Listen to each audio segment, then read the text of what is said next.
Senhor, nós queremos te agradecer. Até aqui o Senhor nos conduziu, até aqui o teu Espírito revelou para nós um pouquinho mais sobre a grandeza do Senhor, sobre a majestade do Senhor, e eu quero te agradecer por isso, Pai.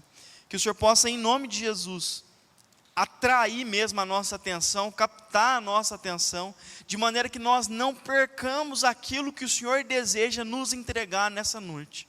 Que o seu Espírito possa ministrar o nosso coração, e que o nosso coração seja como uma terra fértil, que a semente do teu evangelho, que a semente da sua vontade seja plantada e que frutifique para a honra e para a glória do Senhor.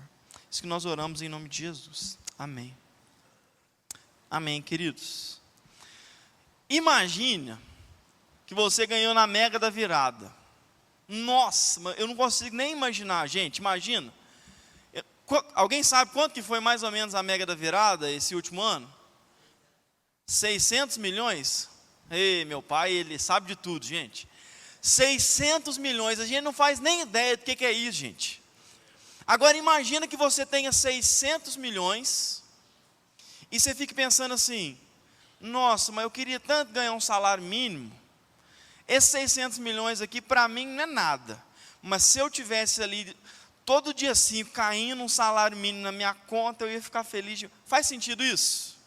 Não faz sentido nenhum, é absurdo. Quando a gente pensa dessa maneira, a gente faz mais ou menos a mesma coisa com relação à palavra de Deus.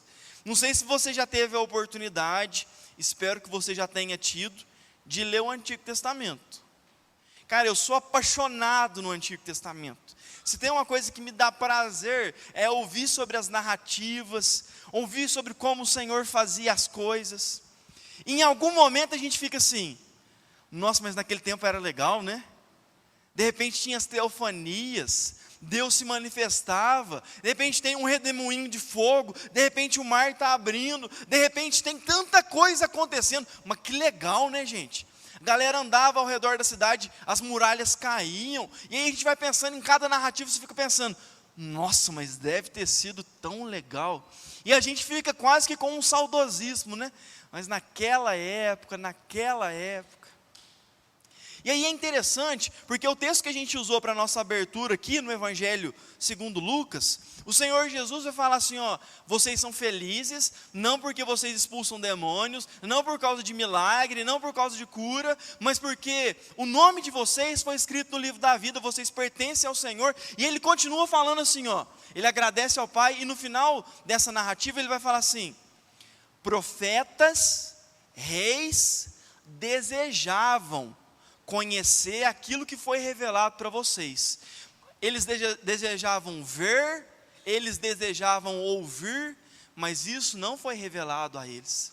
O autor da carta aos Hebreus, no capítulo 11, a gente tem os heróis da fé, a gente vê cada narrativa bonita, homens e mulheres dos quais esse mundo não era digno, um povo crente. E aí o final do capítulo 11 vai falar assim: e eles aguardavam com expectativa o cumprimento das promessas, mas isso não chegou até eles, isso chegou até vocês, no caso, né, Novo Testamento. Porque a revelação de Cristo Jesus, ela é infinitamente maior e melhor do que qualquer outra coisa. Só que porque nós não desfrutamos disso, a gente fica nessa: mas podia ser tão melhor, né?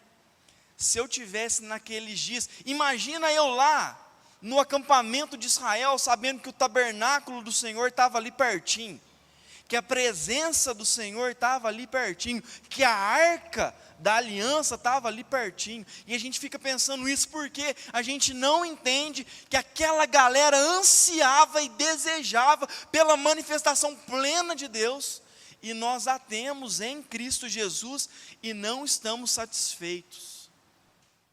Que loucura isso! É literalmente nós com os 600 milhões da Mega da Virada, esperando, achando que um salário mínimo vai trazer felicidade para nós, achando que aquelas coisas do Antigo Testamento poderiam trazer para nós uma felicidade que não nos é possível hoje. Querido, que loucura! Que loucura pensar que falta alguma coisa para nós, sendo que de acordo com a vontade de Deus, o apóstolo Paulo escrevendo aos Efésios vai falar assim: na plenitude dos tempos, Deus revela plenamente a sua vontade em Cristo Jesus. Então a galera do Antigo Testamento tinha as teofanias, as manifestações de Deus, mas o coração deles, o desejo deles era conhecer o Senhor. E aí de repente a palavra diz que Deus se faz conhecido de maneira plena, de maneira maravilhosa. Deus anda no nosso meio, Deus se revela, Deus vem aqui pertinho de nós. Mas porque a gente não desfruta disso, a gente fica naquela, mas nossa, naquele tempo, naquela época, e aí a gente fica frustrado, a gente fica triste. Mas nós temos um Deus que é nosso Pai, que é nosso pastor, que nessa noite deseja trazer para mim e para você contentamento com aquilo que Ele já fez. Amém, querido? Segunda carta de Paulo aos Coríntios, capítulo 3, a partir do versículo 1.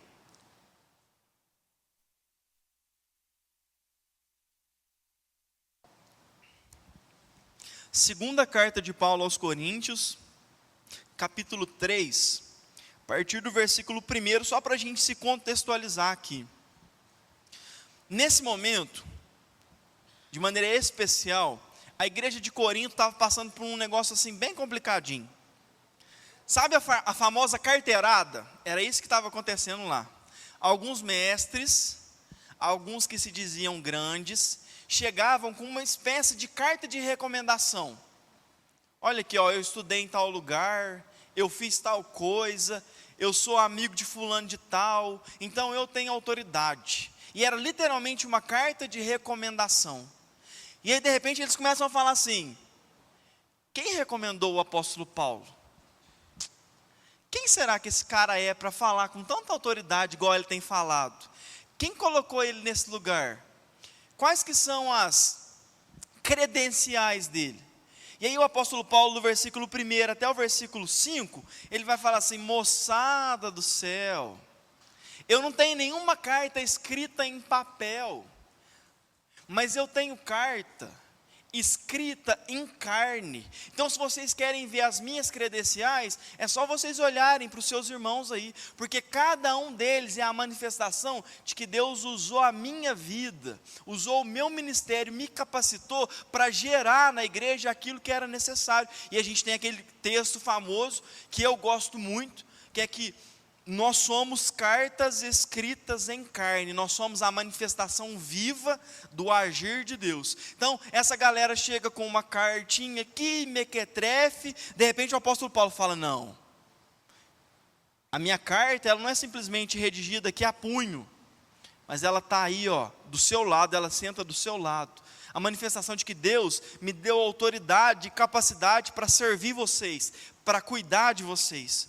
E aí ele continua falando, né, aqui, versículo 3, vocês demonstram que são uma carta de Cristo, resultado do nosso ministério, escrita não com tinta, mas com o Espírito do Deus vivo, não em tábuas de pedra, mas em tábuas de corações humanos.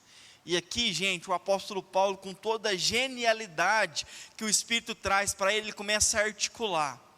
Porque ele vai mostrar para aquela moçada a transição da antiga aliança, Antigo Testamento, Antigo tempo com Deus, para a nova aliança, Novo Testamento. E ele já começa a falar assim, ó: vocês não foram escritos em, a carta de vocês, né, não está num papel, mas está na carne.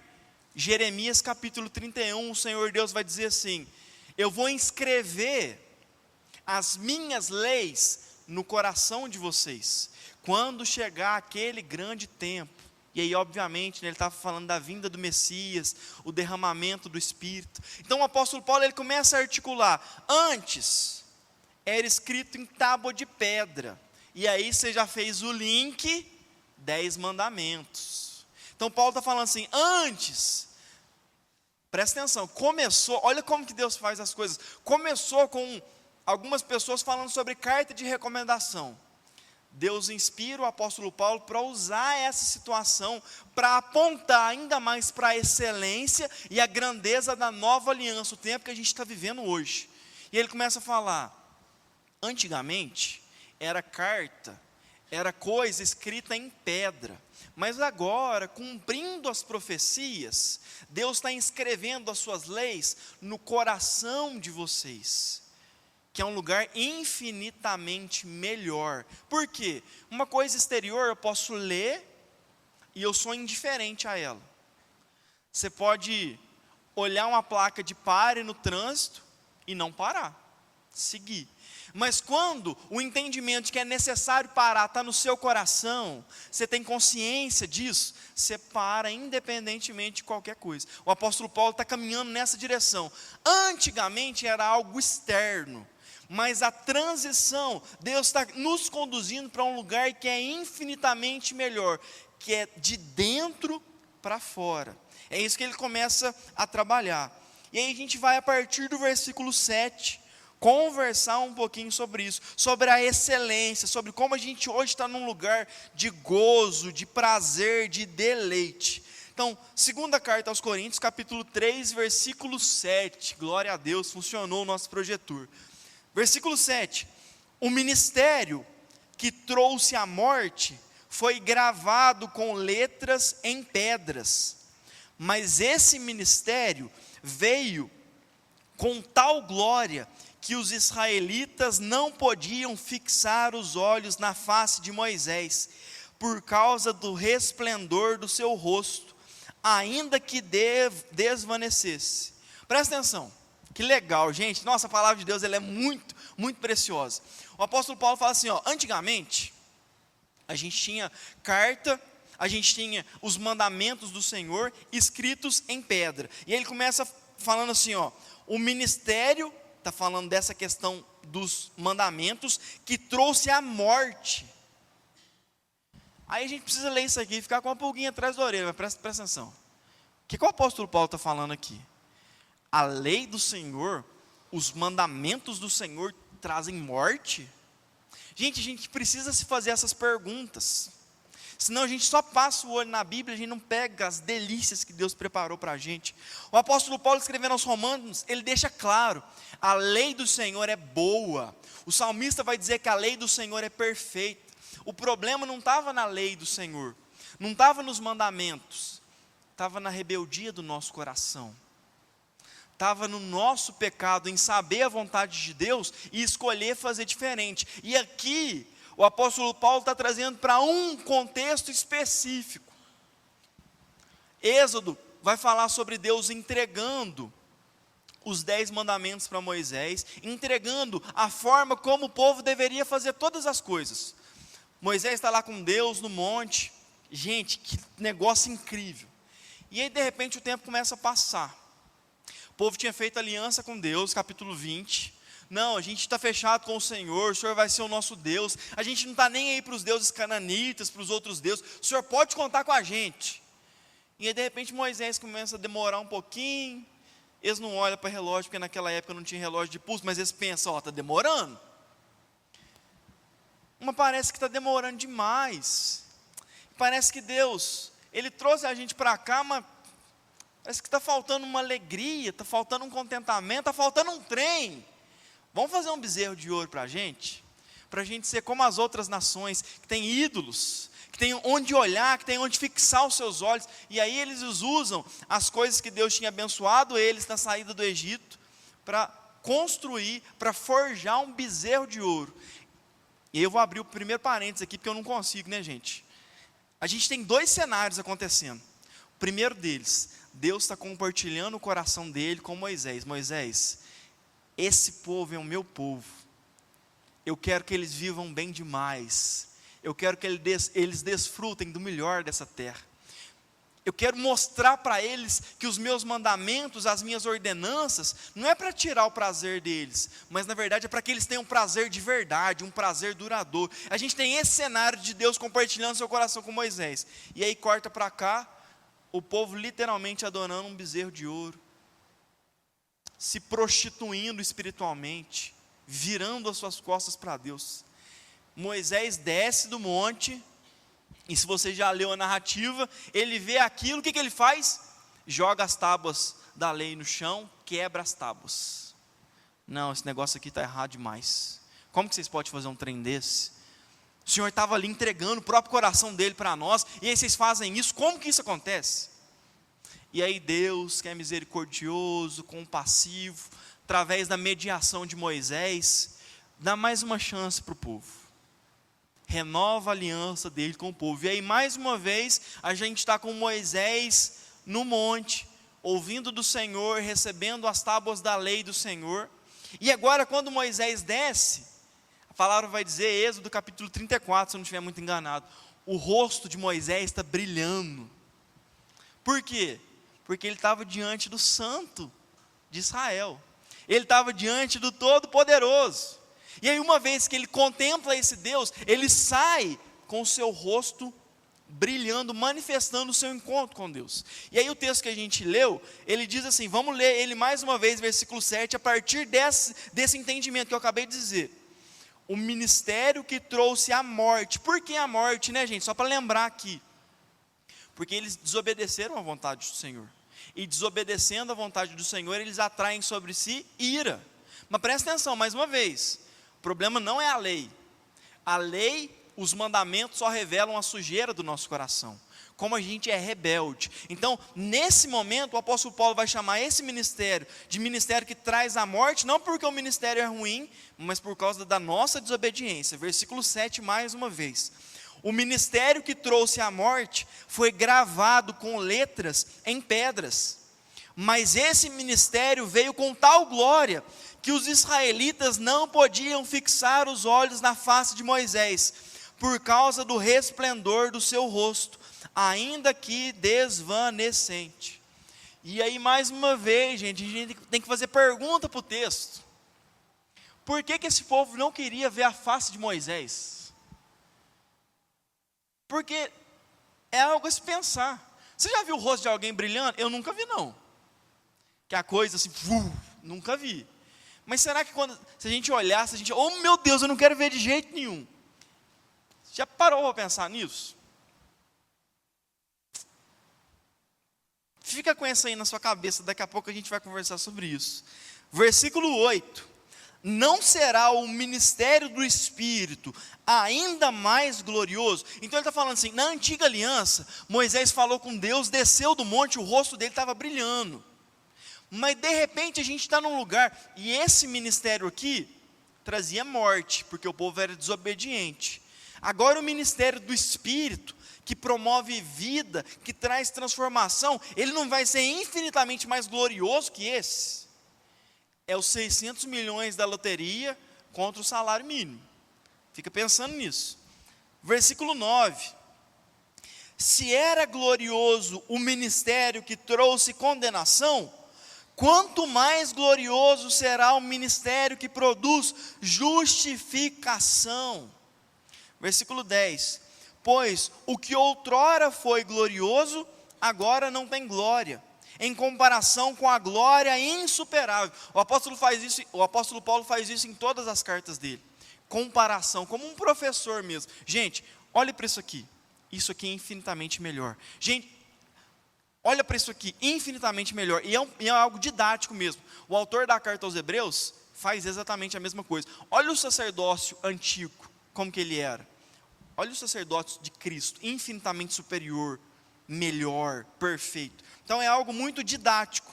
Paulo era muito didático, né? Então ele está falando, agora a gente está num lugar que é insuperável. Versículo 11. E se o que estava se desvanecendo se manifestou com glória, quanto maior será a glória do que permanece? Continuando a nossa narrativa aqui, ó. Moisés falou com Deus pela segunda vez, recebe o decálogo, recebe as leis, seu rosto está brilhando, ele fala com o pessoal, mas de repente ele cobre o rosto, porque o povo pede para ele cobrir o rosto, e a palavra vai falar que essa glória, esse rosto brilhante, conforme o tempo ia passando, ia se apagando, mas essa era a dinâmica. Toda vez que Moisés falava com Deus, de repente o povo olhava e o rosto dele estava brilhando, mas eles falavam assim, pelo amor de Deus, cobre essa cara aí, a gente não suporta isso aqui não. Por quê? Daqui a pouco a gente vai falar sobre isso. Mas o que o apóstolo Paulo está falando? Naquela época a glória O brilho passava, mas a gente está num lugar agora que é insuperável, que é infinitamente superior. Então como é que não vai ter mais alegria? Como é que não vai ter mais gozo? Como é que não vai ter mais prazer? Se agora a gente está com esses 600 milhões no nosso bolso. O texto vai continuar, vamos ver para onde que ele vai nos conduzir. Versículo 12. Portanto, visto que temos tal esperança, quer dizer, essa nova aliança que é infinitamente superior, mostramos muita confiança. Não somos como Moisés, que colocava um véu sobre a face, para que os israelitas não contemplassem o resplendor que se desvanecia.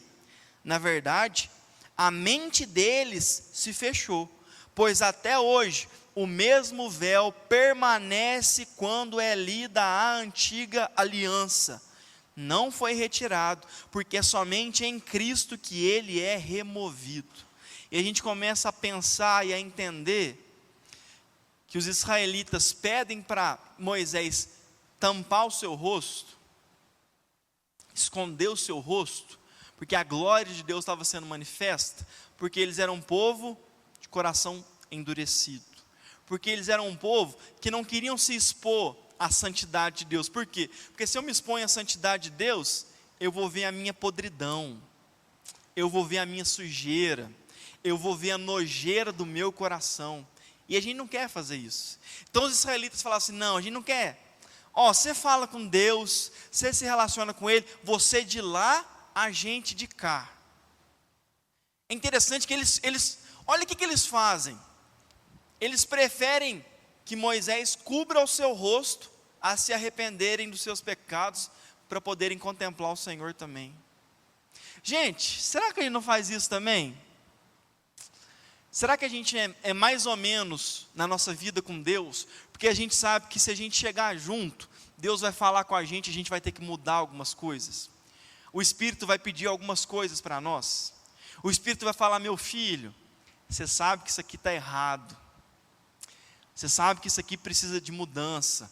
A palavra de Deus vai dizer, sem santidade, ninguém verá a Deus. Então se eu quero me relacionar com Ele, Ele requer de mim santidade. Será que a gente não lê tanto a Bíblia? Será que a gente não ora tanto? Porque a gente tem medo do que Deus vai pedir para a gente? Medo de ter que mudar os nossos hábitos? Medo de ter que mudar as coisas que eu gosto tanto de fazer? E a gente tem um paralelo que para mim assim, é magistral. Essa narrativa do Moisés descendo, e o povo pedindo para ele esconder o rosto, está em Êxodo 34. Êxodo 33, Êxodo 34, o povo está falando assim, esconde o rosto, a gente não quer ver não, a gente é pecador, a gente é sujo. Êxodo 33, o que Moisés pede para Deus? Deixa eu ver a sua glória, deixa eu ver a sua grandeza, deixa eu ver a sua santidade. Gente, vocês veem a diferença de um povo que não quer se expor a Deus porque está muito confortável com os seus pecados, e de um homem que tem sede de Deus, um homem que deseja ver Deus. E aí Deus fala assim, Moisés, meu filho, eu vou fazer passar diante de você toda a minha bondade, mas eu vou te colocar numa fenda, eu vou tapar assim a fenda com a minha mão, e eu vou passar, e você pode ver as minhas costas, mas a minha face você não pode ver, porque se você olhar a minha face, você vai morrer. E aí, querido, isso não está na Bíblia não, isso aqui é pensamento meu, tá? Quero deixar isso bem claro. Mas na minha cabeça Moisés pensou assim, o que tem se eu morrer? O que tem se eu morrer? Vale a pena. Se for para eu te ver, vale a pena morrer. Se for para eu contemplar o Senhor, vale a pena. Querido, Deus está nos chamando para esse lugar, de encontrar deleite na nossa vida, olhando para Ele, desejando ver Ele, desejando conhecer Ele, não abrindo mão da intimidade com Ele, do relacionamento com Ele, porque a gente fica escondendo os nossos pecados de estimação. Gente, quanta vida com Deus eu e você a gente podia ter, se a gente desejasse esse Deus desse jeito, se o nosso coração tivesse esse deleite, esse anseio. Deixa eu te ver, Deus, deixa eu ver a sua glória. E aí, meu irmão e minha irmã, olha como a palavra de Deus é linda. Ninguém vai ver a minha face e permanecer vivo. Todo aquele que olhar para a minha face vai morrer. Antiga aliança, nova aliança. Ele é, Cristo Jesus, a imagem do Deus invisível e a expressão exata do seu ser. Nele habita corporalmente toda a plenitude da divindade. O Senhor Jesus nos evangelhos vai dizer: quem me vê a mim, vê ao Pai. Então aquilo que Moisés estava assim: oh, eu quero te ver, Deus. Na nova aliança, eu e você temos a revelação plena da face de Deus, do caráter de Deus. E a gente ainda fica querendo que aconteça mais alguma coisa, gente. O que mais que a gente quer? Eu não sei que teólogo falou, não sei se é uma música que eu escutei, mas a palavra vai dizer assim, a letra, a canção vai dizer assim: Cristo é tudo que Deus pode nos dar. Cara, Deus não vai te dar nada mais precioso do que o seu filho. Casamento, filho, ministério, trabalho, riqueza, saúde. Eu consigo ver o apóstolo Paulo dizendo: eu considero tudo como perda, desde que os meus olhos vejam o Rei da Glória, desde que eu veja o Santo de Israel, desde que eu possa conhecer Ele. Querido, na nova aliança, em Cristo Jesus, essa nossa sujeira, como nós cantamos no hino aqui, olhando para a cruz, confiando na cruz, nós podemos contemplar a face de Deus e ter prazer nisso, ter prazer em olhar para Deus, em conhecer Deus. Querido, se você acha que você vai conhecer Deus só no céu, você está perdendo tanta coisa boa, porque a vida eterna é essa, que conheçam a Ti e a Jesus Cristo a quem enviaste. João capítulo 17, versículo 3, a delícia da vida com Deus não começa lá, é aqui, é agora, é para já. Tem porção de Deus para mim e para você hoje, agora, amém, querido? Deus está nos levando para esse lugar de se revelar para nós. A palavra de Deus vai dizer, né, Antigo Testamento, Isaías, se eu não estiver muito enganado, eu levo vocês para o deserto, e eu quero mais uma vez ministrar o coração de vocês. Eu quero que vocês voltem a me amar como vocês me amavam na mocidade de vocês. O Senhor vai falar isso em Isaías, o Senhor vai falar isso em Oséias, o Senhor vai falar isso sempre. Por quê? Porque Deus quer que você conheça Ele, meu irmão. Deus quer que você tenha prazer nele. Deus quer que você o ame com toda a sua alma, com todo o seu entendimento, de todo o seu coração. E não é uma coisa fora, aqui dentro. Eu vou escrever, não em pedra, mas no coração de vocês as minhas leis, para que vocês façam aquilo que me agrada. Gente, tem alguém que deseja relacionamento com você, é Deus. Mais uma vez, se hoje você ouvir a voz do Espírito, não endureça o seu coração. Talvez o Senhor, através do seu Espírito, está falando com você aí, sobre posturas, sobre renúncias, sobre vida com Ele. Querido, se dobre à vontade do Senhor, porque ela é boa, perfeita e agradável. Existe deleite no Senhor. Deus nunca tira um trem da gente, se Ele não for completar com algo que seja infinitamente melhor, que é a sua presença, quer conhecer o seu caráter, quer ter deleite em quem Ele é. O texto vai dizer aqui no versículo 14, que nós já lemos, mas é porque eu falei bastante, só para a gente se lembrar. Na verdade, a mente deles, né, dos judeus, da antiga aliança, se fechou, pois até hoje o mesmo véu permanece quando é lida a antiga aliança. Não foi retirado, porque é somente em Cristo que ele é removido. Então ele faz um jogo de palavras. O israelita antes queria um véu para se afastar de Deus, se afastar da glória de Deus, se afastar da santidade de Deus. E eu vou contar uma coisa para vocês: esse véu permanece até hoje, porque esse véu só é retirado por Cristo Jesus. Mas o coração endurecido deles não aceitou Cristo Jesus, não recebeu Cristo Jesus, não conheceu Cristo Jesus. Querido, se ainda existir um véu sobre a sua vida, se os seus olhos ainda estiverem com escamas, se você ainda não conseguir enxergar o Senhor, há somente um homem que pode fazer isso acontecer, e o nome dele é Jesus Cristo. Não é sobre o quanto você ora, não é sobre o quanto você lê a Bíblia, não é sobre o quanto você faz as coisas certinhas. Deus só aceita uma moeda de troca, que é o sangue precioso do seu Filho. Só Ele pode trazer justificação, só Ele pode nos tornar justos, só Ele pode nos tornar aceitáveis diante da presença de Deus. Então, se você está aqui hoje pensando, será que esse véu foi removido? O que eu preciso fazer? Renda a sua vida a Jesus, coloque a sua vida debaixo do senhorio de Jesus. Rodolfo, como que eu faço isso? O texto vai continuar, querido. Versículo 15, de fato, até o dia de hoje, quando Moisés é lido, quer dizer, a antiga aliança, um véu cobre os seus corações, mas, quando alguém se converte ao Senhor, o véu é retirado. Olha que delícia, querido, versículo 17, ora, o Senhor é o Espírito, e onde está o Espírito do Senhor, ali há liberdade. A gente usa às vezes esse versículo fora de contexto demais, como se esse texto estivesse falando de manifestação externa. Não, você pode fazer isso, você pode fazer aquilo, porque onde o Espírito está, ali é liberdade. Existem outras passagens que vão falar sobre isso, sobre a liberdade que Cristo Jesus nos traz, mas esse texto está falando que o Espírito de Deus te dá liberdade. Ele tira as suas cadeias, as suas prisões, a sua incapacidade de se relacionar com Deus, e Ele te torna livre em Cristo Jesus, que paga a sua dívida, que tira a sua algema.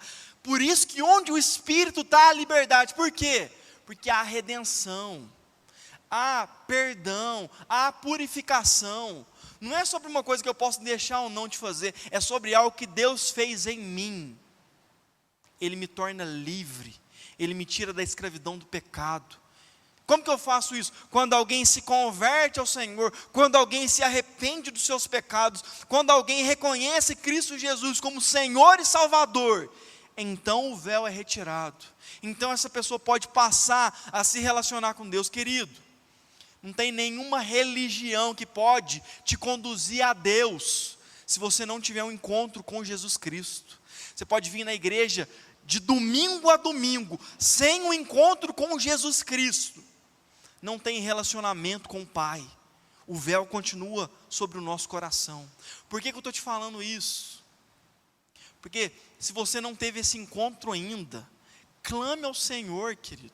A sua vida depende disso, o seu futuro depende disso. Clame ao Senhor: Senhor, eu sou um homem de lábios impuros e habito no meio de um povo de impuros lábios, e eu quero te ver, eu quero te conhecer. Então vem, me purifica, que o teu Espírito não me convença do meu pecado. Às vezes a gente não consegue nem pedir perdão, às vezes a gente está com o nosso coração endurecido, a nossa mente cauterizada, mas faz essa oração: Senhor, traz para mim o arrependimento. Tua palavra diz que é o teu Espírito que nos conduz ao arrependimento, é Ele que me convence. Então traz o arrependimento que me falta, pelas coisas que eu sei que eu faço de errado, e eu continuo fazendo, e eu sei que essas coisas me afastam do Senhor. Eu escolho continuar fazendo essas coisas do que estar perto do Senhor.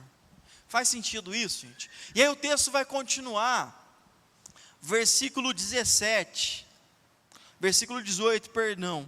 E todos nós, que com a face descoberta, contemplamos a glória do Senhor, segundo a sua imagem, estamos sendo transformados, com glória cada vez maior, a qual vem do Senhor, que é o Espírito.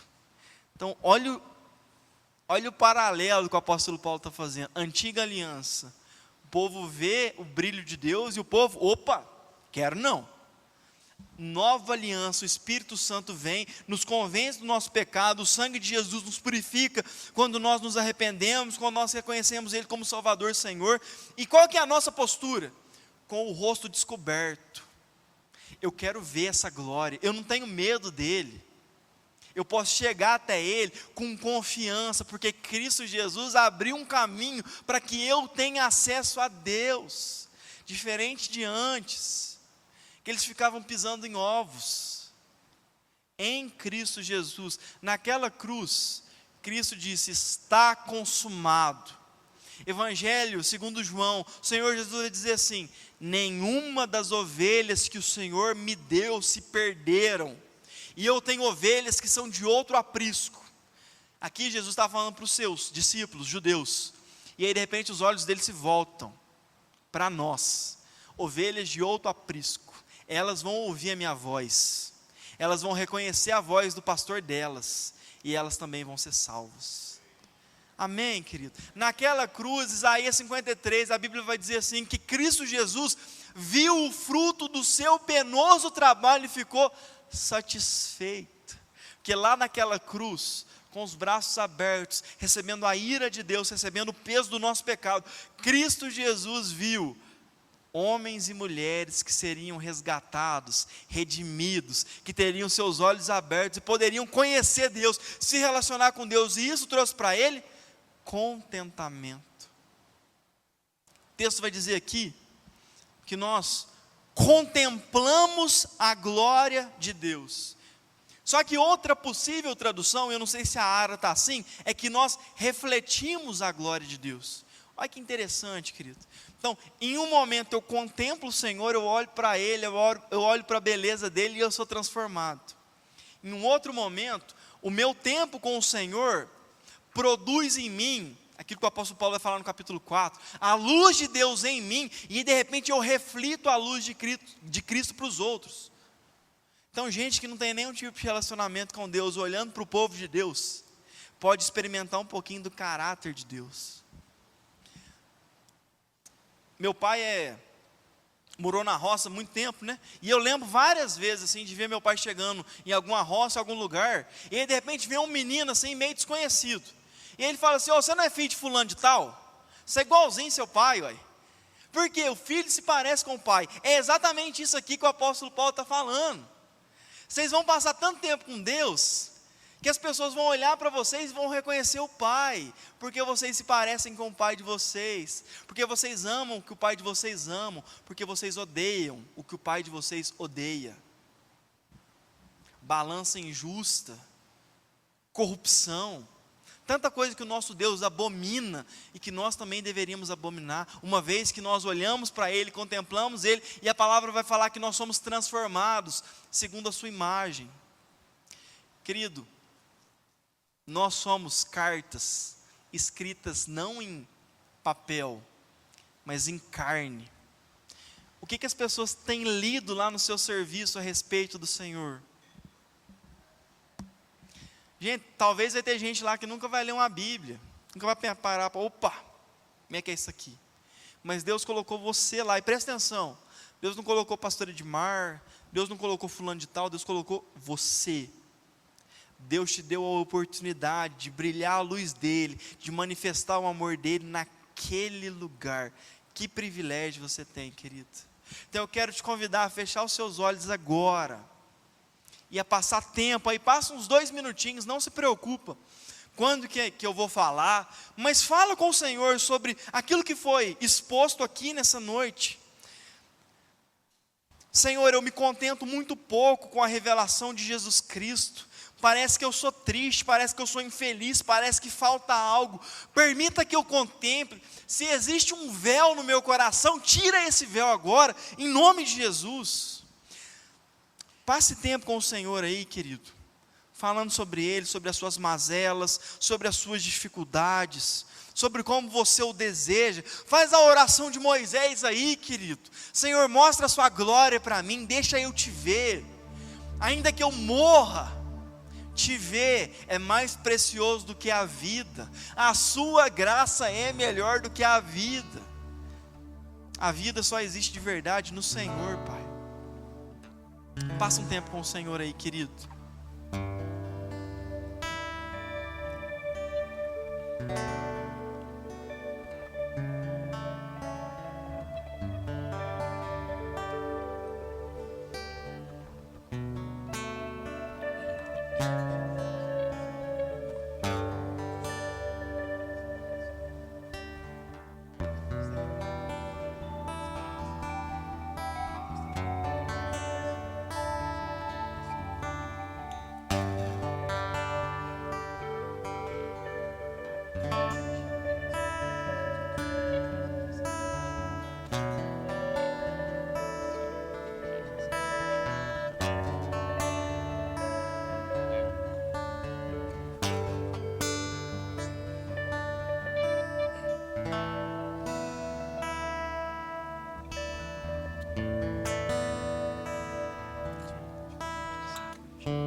Senhor, nós queremos colocar a nossa vida diante de Ti agora.